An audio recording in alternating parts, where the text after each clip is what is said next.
Dans la préface au le très beau livre de Youssouf Sangaré, paru chez Rive-Neuve en 2023 et intitulé Penser l'islam depuis l'Afrique, la doctrine de Chérif Ousmane Madani Aïdara, Bachir montre comment l'anthropologie coloniale et un certain ethnocentrisme arabe ont comme conspiré pour faire de l'Afrique, et je le cite, une région à la périphérie de l'islam, un espace où les lumières de la religion ainsi que les sciences islamiques auraient peu pénétré. Fin de citation. Ce partage, comme il le montre, entre l'Afrique du Nord et l'Afrique proprement dite, pour parler le langage de Hegel, qui considère le désert comme séparant deux mondes, a eu pour conséquence, ainsi que Bachir l'écrit, de passer sous silence la riche histoire de l'érudition produite dans les centres intellectuels ouest-africains comme Tombouctou, Djenné, etc. Et s'interrogeant en fait sur la signification du titre du livre de Sangaré, Penser l'islam depuis l'Afrique, Bachir écrit plus loin ces lignes qui vont me servir de fil rouge pour penser la question du pluralisme en islam. Je le cite. Penser l'islam depuis l'Afrique, c'est rappeler d'abord que ce continent n'est la périphérie d'aucun centre et que ces intellectuels aujourd'hui sont engagés dans la tâche globale d'une revivification de l'islam pour les temps que nous vivons et en réponse aux questions qu'ils apportent. Fin de citation. Je voudrais partir de cette idée d'un monde islamique qui n'a ni centre ni périphérie pour dire que si l'islam a su s'incorporer des cultures et des langues très différentes, surtout à partir du 8e siècle avec la dynastie des Abbassides, absorbant et assimilant ainsi les cultures les plus lointaines, des valeurs civilisationnelles grecques à celles de Byzance, de la Perse, de l'Afrique, de la Chine et de l'Inde, c'est précisément parce que c'est une religion universelle. C'est-à-dire une religion dont le contenu doctrinal et les principes éthiques n'appartiennent en propre à aucune culture ni à aucune race, à l'exclusion des autres. Qu'il n'y ait donc ni centre, ni périphérie. Cela veut dire avant tout qu'il n'y a pas d'une part un islam original et authentique et de l'autre des versions édulcorées et abattardies de celui-ci. Thierno Bokar, le maître de Amadou Hampâté-Bâ, enseigne que pour prendre en compte la diversité des contextes culturels et historiques dans lesquels s'incarne le message coranique, il faut apprendre à se représenter un cours d'eau qui, tout en étant le même, prend la couleur des différents paysages qu'il traverse. Mais au-delà de ces différences qui tiennent à la spécificité des contextes, il y a une constante qui est l'affirmation de l'unicité radicale de Dieu. D'ailleurs, il n'est pas exagéré de dire que de toutes les religions révélées, l'islam est peut-être celle qui affirme avec le plus de force l'unité de Dieu. On ne compte pas le nombre de versets coraniques qui portent sur la transcendance absolue de Dieu. Mais cette thèse est combinée à cette autre selon laquelle si Dieu seul est unique et si son essence intime est inaccessible à la raison humaine, tout ce qui est autre que lui est projeté dans la multiplicité. Et la question dès lors est de savoir comment penser cette dialectique de l'un et du multiple. Comment penser les rapports entre l'unicité radicale de Dieu et la multiplicité de ses noms, ainsi que l'indomptable diversité de la création. Telle est la grande question qui structure toute la métaphysique de Ibn Arabi, dont on a beaucoup parlé avant-hier. Et d'après moi, ce que dit sa fameuse théorie de l'unicité de l'être, c'est que si la miséricorde divine enveloppe toute chose, il ne peut y avoir de rupture entre les plans de la transcendance et de l'immanence. Ce qui veut dire donc que si les visages de la création sont innombrables, ils se résorbent en fin de compte en lui. Ce retour-résorption en Dieu des âmes humaines, par exemple, qui est en fait attesté à plusieurs reprises dans le Coran, et de la création aussi, est attesté par beaucoup de passages dans le Coran. Ce qui veut dire donc que si on l'interprète justement d'un point de vue akbarien, l'expire divin produit la création, alors que l'inspiration est le retour de Dieu. Ce qui n'est pas évidemment sans poser de redoutables problèmes théologiques, parce que tout cela revient dans une certaine mesure à affirmer qu'en définitive, seul Dieu est. Traduit en termes Spinozzi, cela pourrait vouloir dire que seul Dieu est une substance. Il faudrait peut-être à partir de là dire que s'il y a une doctrine du pluralisme en islam, elle devrait se trouver dans la reconnaissance de l'unicité absolue de Dieu et la dépendance ontologique de la création vis-à-vis de lui. Ce qui interdit, selon moi, à partir de ce moment, de parler de monothéisme exclusif, dont il a été beaucoup question le premier jour, c'est que l'essence divine, dont nous avons dit plus haut qu'elle est ineffable et ne peut être capturée dans aucune formule qui en épuiserait le sens, cela veut dire que chaque expérience religieuse est donc, d'une certaine manière, légitime. Cette reconnaissance de l'altérité religieuse est affirmée avec force par plusieurs versets qui exhortent les croyants à reconnaître l'authenticité de toutes les religions révélées. Le Coran est assez explicite, et suffisamment explicite plutôt à ce propos, ainsi que l'atteste ce verset. Je cite le verset, c'est le verset 69 de la sourate 5. Dites, nous croyons en Dieu, à ce qui a été révélé à Abraham, à Ismaël, à Isaac, à Jacob et aux tribus, à ce qui a été donné à Moïse et à Jésus, à ce qui a été donné aux prophètes de la part de leur Seigneur. Nous n'avons de préférence pour aucun d'entre eux, nous sommes soumis à Dieu. Oumar Mboup, le deuxième jour de notre colloque, avait donné une version justement dans un poème de Serigne Touba Sindidi dans lequel il reprenait en fait le même verset en le commentant. Un autre verset, le verset 69 de la sourate 5, plutôt, non, celui que j'ai cité, c'est le verset 136 de la sourate 2. Maintenant, celui que je vais vous donner, c'est le verset 69 de la sourate 5 qui dit ceci. Ceux qui ont la foi, juifs et chrétiens et sabéens, tous ceux qui croient en Dieu et au jour dernier et font le bien, ne connaîtront ni la peur ni l'affection. Alors, plusieurs hadiths, plusieurs traditions prophétiques vont dans le même sens que ces versets et on peut en citer quelques-uns. Je vous donne le premier. Nous autres prophètes sommes tous les fils d'une même famille. Notre religion est unique. Un deuxième hadith dit ceci. Quiconque fait du mal à un chrétien ou à un juif sera mon ennemi le jour du jugement. Un troisième hadith va dans le même sens et dit je témoignerai au jour du jugement contre celui qui aura maltraité ou commis une injustice envers un citoyen non musulman.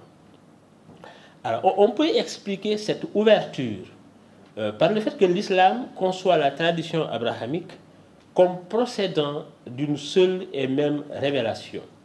Ce qui fait que cette religion se définit comme un rappel, ainsi que Ramatoulaye l'a très bien montré dans sa présentation, rappelle précisément d'un même message qui est l'affirmation de l'unicité de Dieu. Et de ce point de vue, l'islam ne désigne pas seulement la révélation historique faite au prophète Mohammed, paix et salut sur lui, mais de façon générale l'adhésion au principe même de l'unicité de Dieu. Ce qui éclaire donc d'un jour nouveau ce verset que Bachir présente souvent comme celui du pluralisme et que je vais vous lire. À chacun de vous, nous avons accordé une loi et une voix. Si Dieu l'avait voulu, il aurait fait de vous une seule communauté, mais il a voulu vous éprouver par le don qu'il vous a fait. Cherchez donc à vous surpasser les uns les autres dans les œuvres de bien. Votre retour à tous se fera vers Dieu. Il vous éclairera alors au sujet de vos différends. Fin de citation. Alors, si la diversité est présentée ici comme une épreuve, celle-ci ne peut être surmontée et dépassée que par la saine émulation vers les œuvres de bien, et non par la violence ou le désir de convertir l'autre à sa vérité.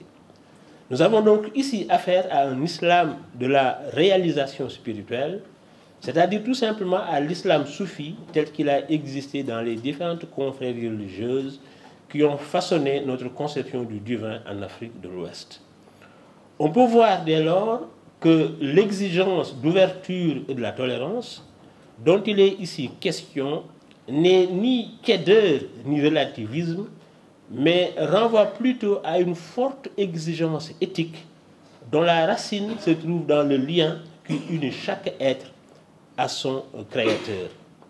C'est encore Thierno Bokar, le maître de Ampateba, qui rend compte de cela de la plus belle des manières. À la question de savoir si Dieu aime l'infidèle, question qui lui a été posée justement par Ampateba lui-même, il a eu cette réponse magnifique que je ne peux m'empêcher de vous lire. Il dit ceci. Thierno, tu parles toujours de l'amour de Dieu qui embrasse tout. Mais Dieu aime-t-il l'infidèle? Et Thierno répondit ceci. Dieu est amour et puissance. La création des êtres procède de son amour et non d'une quelconque contrainte. Détester ce qui est produit par la volonté divine, agissant par amour, c'est prendre le contre-pied du vouloir divin et contester sa sagesse. Exclure un être de l'amour primordial, c'est faire preuve d'ignorance capitale. La vie et la perfection sont contenues dans l'amour divin qui se manifeste en force rayonnante, en verbe créateur qui anime le vide vivant. De ce vide vivant, il fait apparaître des formes qu'il répartit en règne. Que notre amour ne soit pas centré sur nous-mêmes, qu'il ne nous pousse pas à n'aimer que ce qui nous ressemble ou à n'épouser que les idées semblables aux nôtres. N'aimer que ce qui nous ressemble, c'est s'aimer soi-même, ce n'est pas aimer. L'infidèle, en tant qu'homme, ne peut être exclu de l'amour divin. Pourquoi le serait-il alors du nôtre? Il occupe le rang auquel Dieu l'a élevé. Le fait pour un homme de s'abaisser peut entraîner un châtiment sans pour cela provoquer une exclusion de la source dont il est issu. Alors, que l'islam dit africain ne soit pas à la périphérie d'un islam, pour reprendre justement l'idée avec laquelle j'ai commencé tout à l'heure, que l'islam donc dit africain ne soit pas à la périphérie d'un islam seul supposé authentique, toute l'œuvre de Thierno Bokar et d'autres érudits de l'Ouest africain en témoignent. Ce qui caractérise essentiellement cet islam, c'est, comme chacun sait, sa nature confrérique, c'est-à-dire son affiliation à une conception d'une religion spirituelle foncièrement méditative et attachée à une compréhension symbolique du texte. Certes, il peut arriver, et il est arrivé, que des soufis se soient retrouvés dans des situations particulières qui les ont poussés à prendre les armes. Les cas de El Hadj Oumar Tall au Sénégal et d'Abdelkader en Algérie ont été évoqués hier par Bachir. Mais il me semble, pour ce qui est de ces deux cas, que c'est plus le contexte colonial qu'une conception fondamentalement belliqueuse de la religion qui leur aura imposé leur conduite. Cet islam, aujourd'hui, est malheureusement en but à un islam conquérant un islam littéraliste venu d'Arabie, qui a avec lui la puissance des pétrodollars et qui a la prétention de se présenter comme la vérité ultime de cette religion. Cet islam n'est pas le nôtre. Il ne correspond ni à nos valeurs africaines de tolérance et d'ouverture, ni même à l'esprit du Saint-Coran, qui dit sans ambiguïté ceci, qui est la condamnation la plus nette du terrorisme djihadiste. Je cite ce verset, c'est le verset 151 de la sourate Les Bestiaux. Et tu ne tueras point la vie que Dieu a rendue sacrée, si ce n'est en toute justice. Fin de citation.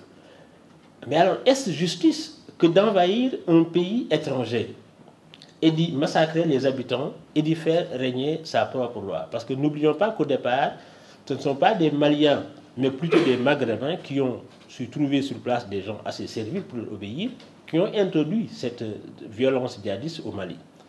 Est-ce justice que de poser des bombes dans des lieux publics et de tuer des gens que l'on ne connaît même pas, et d'avoir par la suite l'étourderie de croire avoir commis un acte de piété?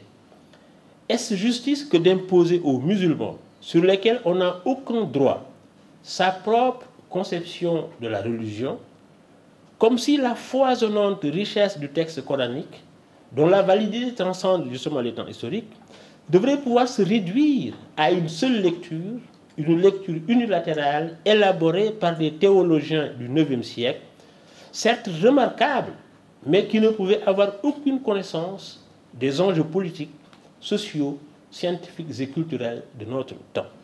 C'est Serigne Touba, le fondateur de la Mouridia et chantre du soufisme, qui caractérise cette déviation de la façon la plus claire. Je le cite et c'est par là que je vais conclure. Certains, dit-il, ont été abusés par le djihad, qui les pousse à s'acharner sur les êtres humains. Persécutant continuellement leurs semblables, ils les assaillent régulièrement dans l'unique but d'acquérir plus d'honneur et plus de richesse. Prétendant ainsi élever la voix de Dieu, ils ne visent en réalité que la notoriété et d'autres avantages matériels et rien d'autre. Ainsi reviennent-ils de leur soi-disant djihad, couverts de péchés et de méfaits, avec toute leur armée. Fin de citation. Je vous remercie.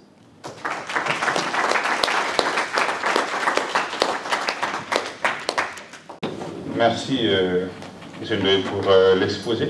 Je voulais juste voir, est-ce que votre dernier propos concernant essayer de faire justice au nom de la piété, Platon même le dit, la discussion entre Socrate et Képhale, quand Képhale disait que être juste, c'est faire du mal à ses ennemis et faire du bien à ses amis, je pense qu'il y a en fait quelque chose, il y a une ressemblance là. Mais est-ce que vous pouvez revenir un peu sur la controverse de valeurs de libre, un texte sur lequel nous avons largement travaillé en deuxième année.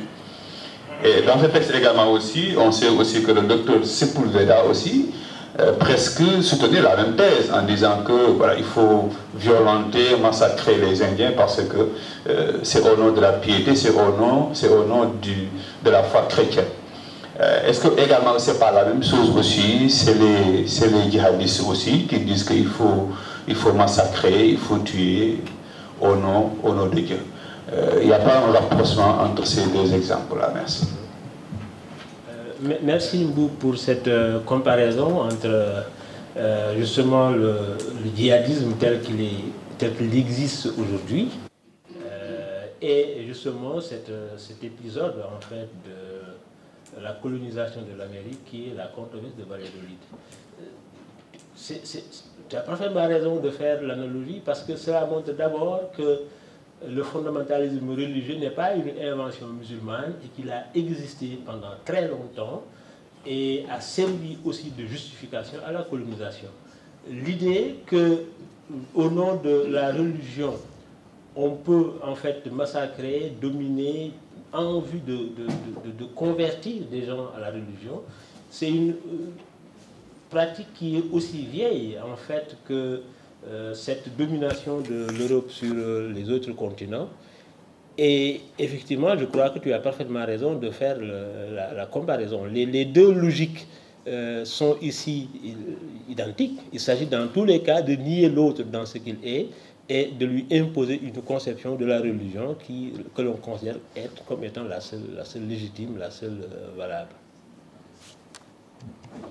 Oui, nous avons une deuxième question ici et je vois deux autres, donc maintenant on va prendre plusieurs questions ensemble. Et pour en venir à l'intervention du professeur Badondoy sur la question du pluralisme en islam, c'est vrai que ce ne sont pas des choses sur lesquelles je travaille, mais j'y médite souvent. Et je me dis également que pour qu'on puisse accepter ce pluralisme en islam, je suis tentée de me demander s'il ne faut pas décoloniser cette vision arabe de voir l'islam. Si je parle de diversité, je crois que cette diversité se manifeste dans toutes les cultures et toutes les cultures sont islamisables. Et par conséquent, je prends juste deux exemples. Si nous prenons le cas du Sénégal, notamment certaines communautés, moi Soninké par exemple, même pour donner les prénoms des enfants, il faudrait chercher ce qu'on appelle le prénom du livre. Qu'est-ce qu'on entend par le prénom du livre? C'est-à-dire que le jour de la naissance, on regarde disons, dans une sorte de registre, ça correspond à quel prénom. Et le plus souvent, ce sont des prénoms arabes. Moi, je me nomme Tako qui est un prénom typiquement africain, sénégalais, mais c'est accompagné de Fatoumata. Fatoumata, pourquoi? Parce que ça correspond exactement à ce jour de naissance. Et peut-être même, au fur et à mesure qu'on évolue, voulant se rapprocher davantage de la religion, on est tenté d'enlever le Fatoumata pour mettre Fatima parce que ça sonne beaucoup plus arabe. Alors, quel est le devenir dans ce cas de figure de nos prénoms, disons, africains qui sont là, et pourtant qui n'ont pas une connotation péjorative? Je pense que si l'on interdit de donner certains prénoms aux enfants, c'est pour ne pas qu'après qu'on se moque d'eux à cause de leurs prénoms. Mais nos prénoms africains qui sont là et qui montrent quelque part notre identité, on fait quoi avec? Ça, c'était le premier exemple. Le deuxième, c'est par rapport même au voile. Il y a une façon de voir, disons, d'interpréter ce voile islamique. Si maintenant je me dis que tout le monde doit se voiler de la même façon, et sachant à quel point les gens sont attachés à leur culture, tu prends une Mauritanienne, tu prends, disons, une Sénégalaise, vous prenez, disons, une Française, et vous voulez que ces gens-là se voient de la même façon. Finalement, est-ce que ça ne va pas participer à l'extinction même de la culture, puisque cet habillement fait partie également d'un aspect de notre culture? Donc, vous voyez, je me dis que tout ça, c'est parce que nous avons finalement une mauvaise, entre guillemets, compréhension de la religion qui nous amène à tout ramener au monde arabe, comme si c'est ça, c'est le monde arabe qui est le centre et nous sommes la périphérie. Merci. Merci beaucoup. Je suis désolé, je suis derrière le poteau, vous ne me voyez pas.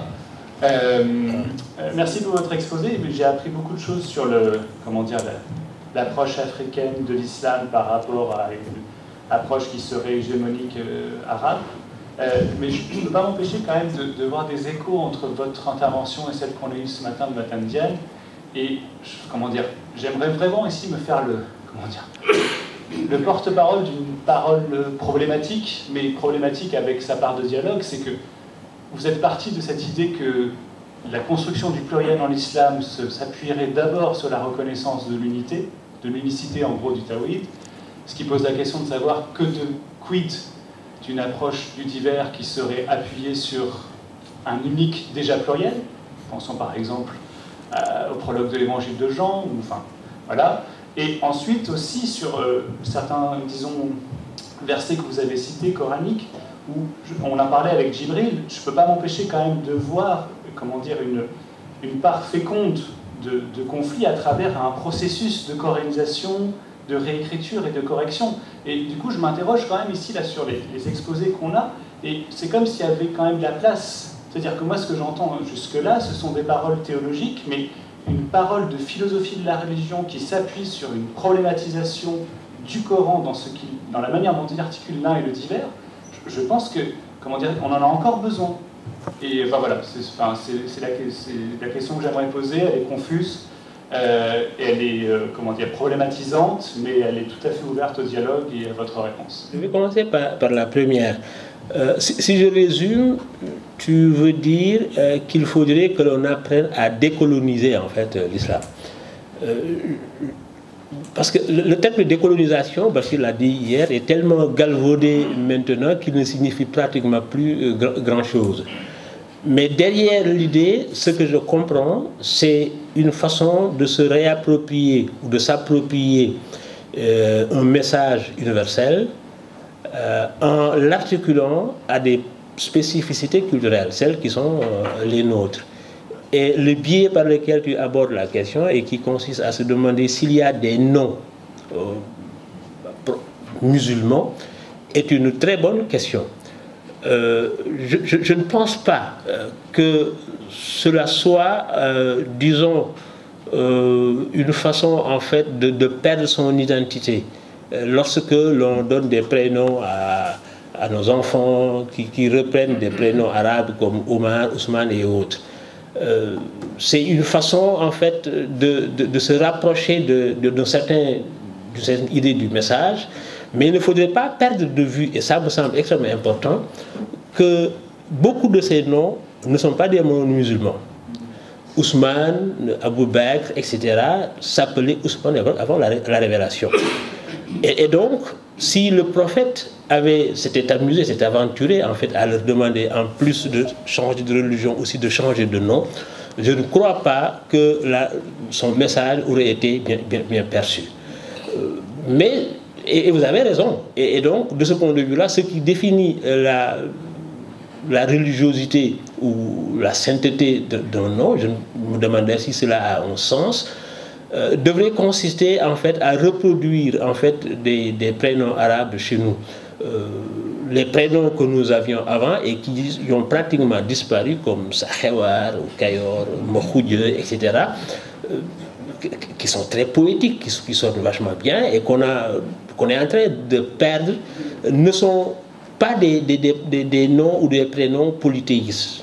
Un nom ou un prénom n'a pas à se justifier de ce point de vue-là. Et il me semble que ce serait une bonne chose, effectivement, de revenir à cela. Maintenant, pour la question du voile, elle est souvent posée en rapport avec l'espace public démocratique, en rapport, bien entendu, avec la liberté des femmes. Toutes celles qui portent le voile, sont-elles en fait libres de le porter ou ont-elles été obligées dans le cadre familial par le grand frère ou par leurs parents, etc. C'est une question légitime qui peut se poser de ce point de vue-là. Mais au-delà de cette question, la question que moi je me pose, c'est est-ce qu'un État devrait avoir comme prérogative de dire aux citoyens, et particulièrement aux citoyens, comment elles devraient s'habiller?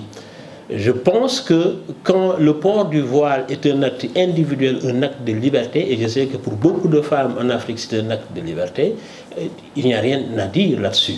Maintenant, la façon dont il faudrait le porter, est-ce que ça doit refléter le milieu?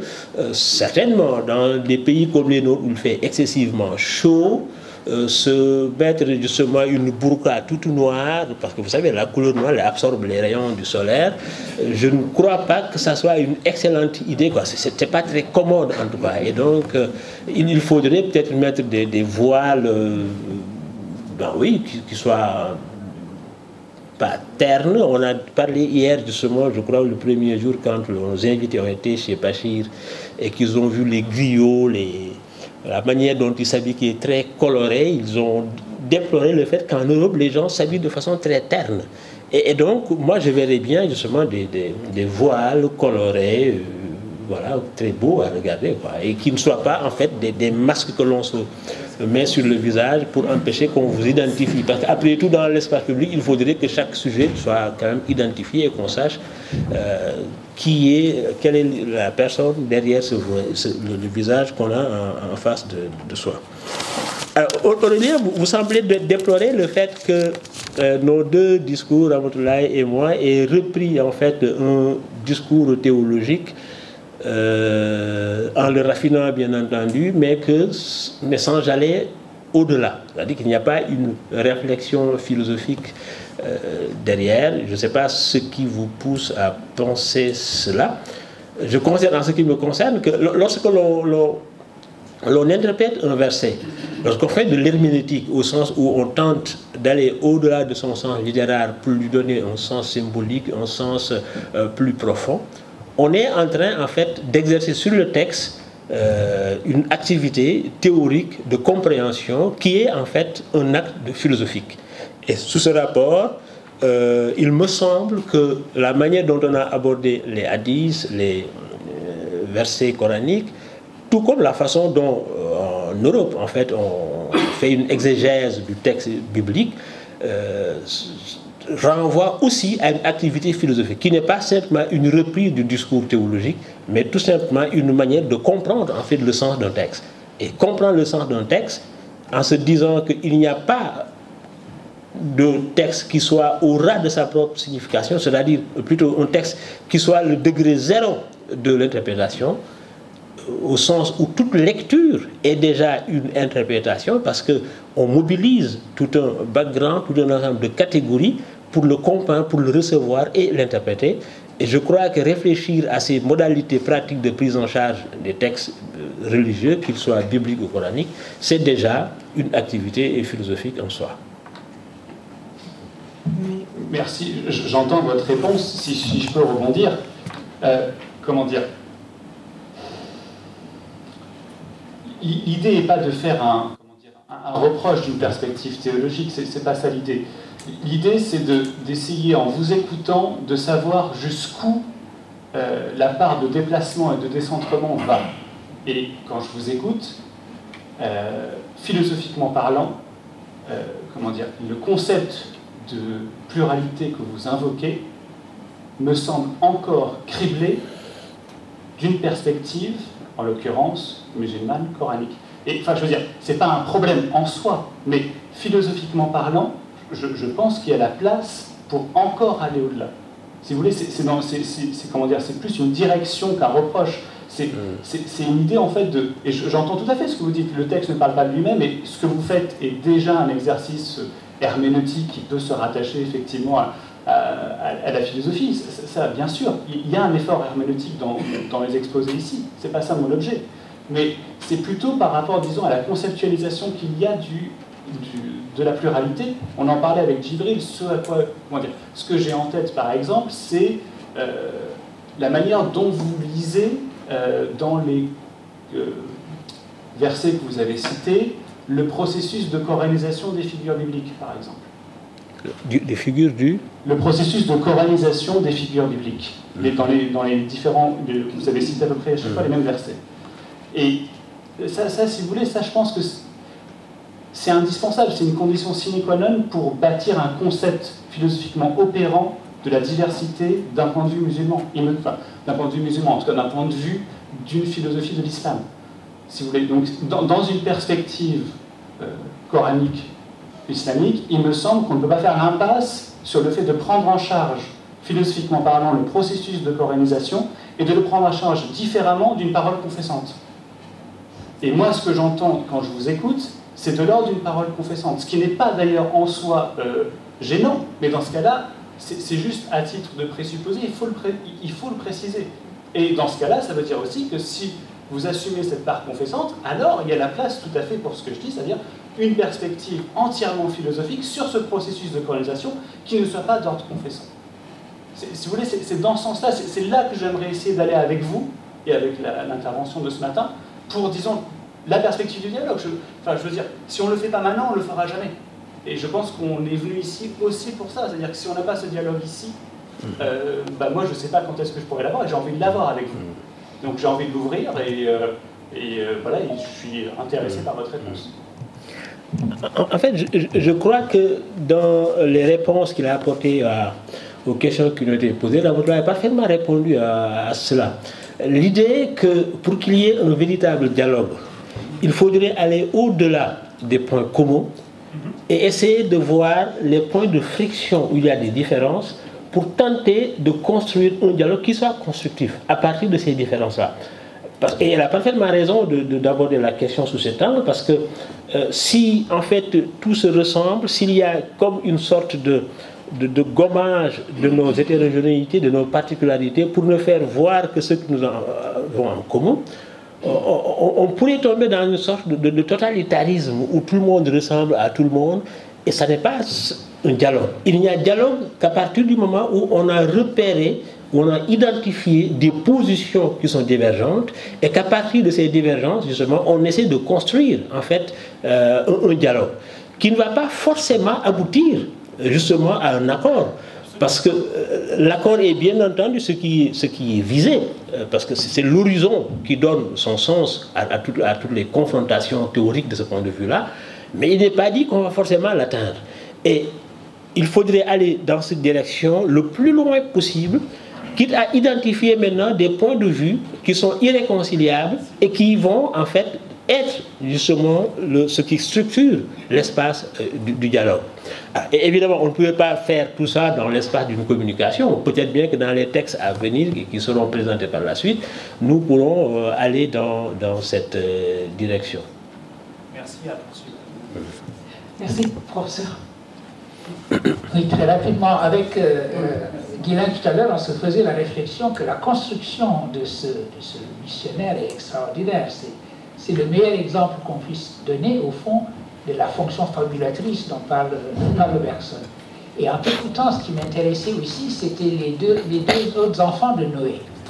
La fabrication, la fonction fabulatrice commence déjà lorsqu'on divise l'humanité selon les enfants de Noé, et la particularité du fait que l'Afrique est censée être représentée des enfants de Cham, ce qu'on appelle la fameuse hypothèse hamitique ou chamitique, est lourde de conséquences, parce que c'est là qu'a commencé aussi la racialisation de l'esclavage.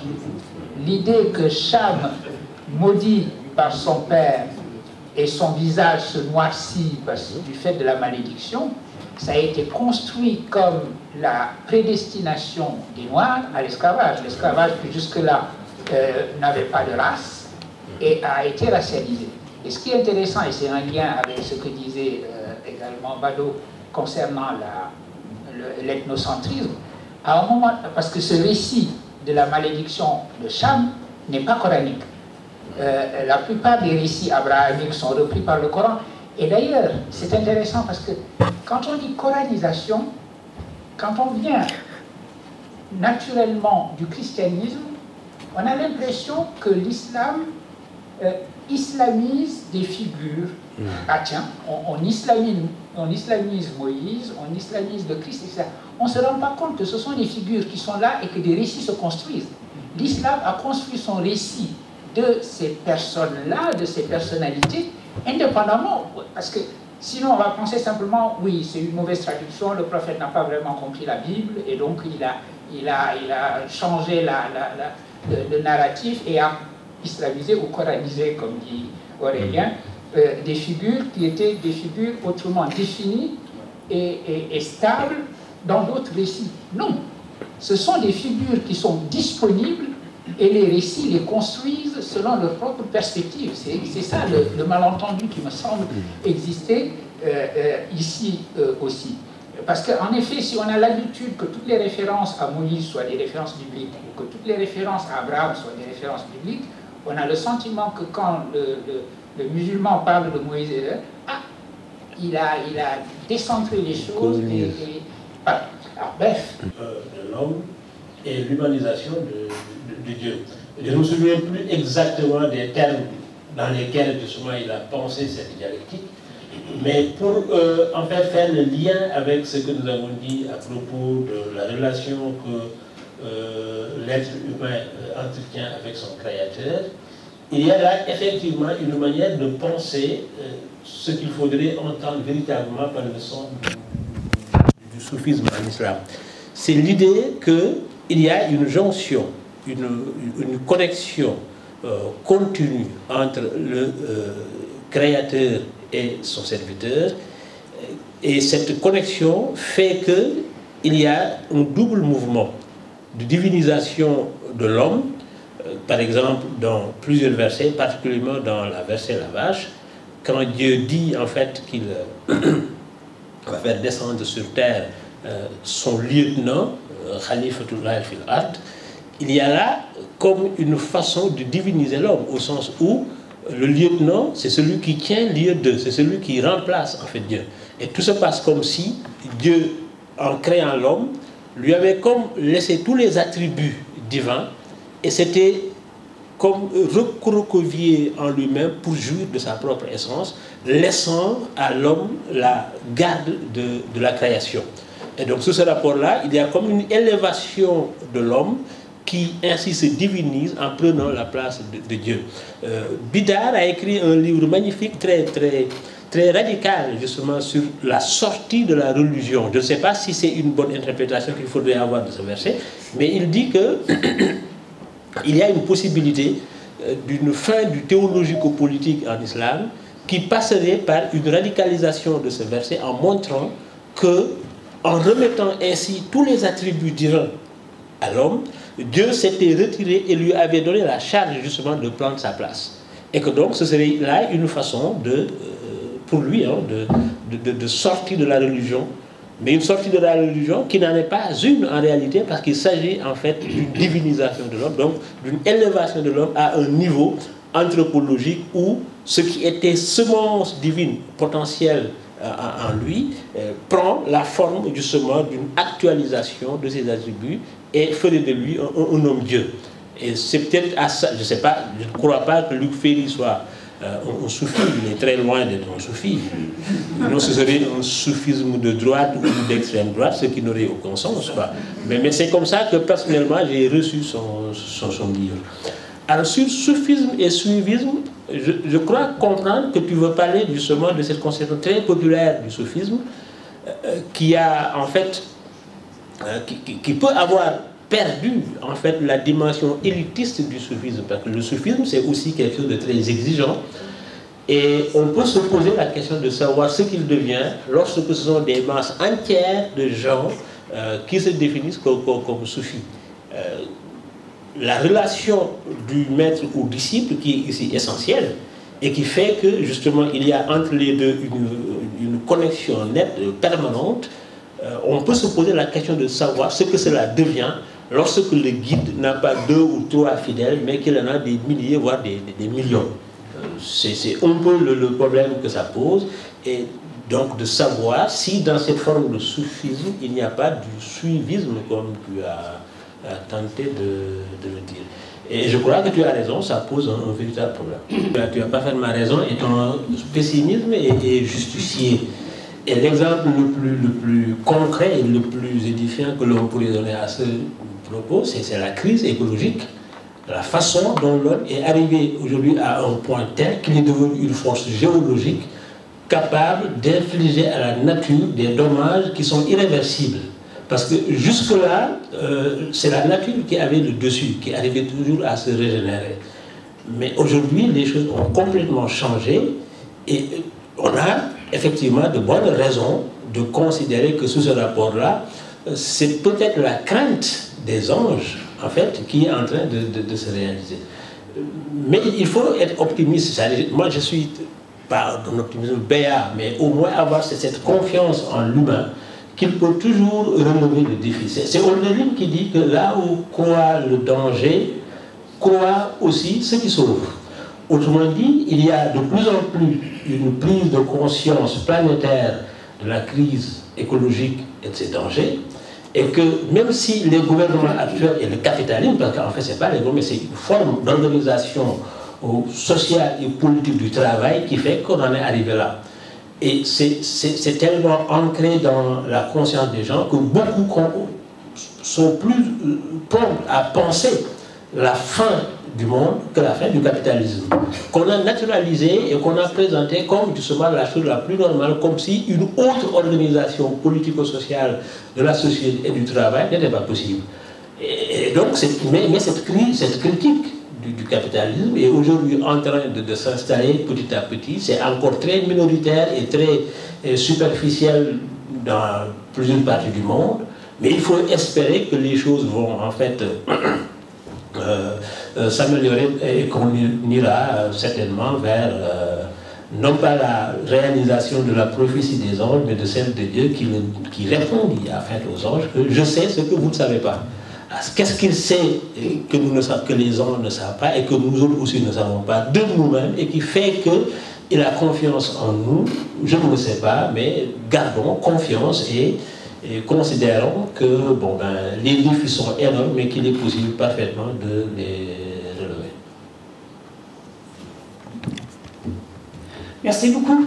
Je prends ceci pour un mot de conclusion très pertinente. Et effectivement, je vais clôturer donc cette séance. Merci beaucoup de toutes vos interventions. Encore un grand merci au professeur Vado. Voilà. Et au professeur Serge Angel.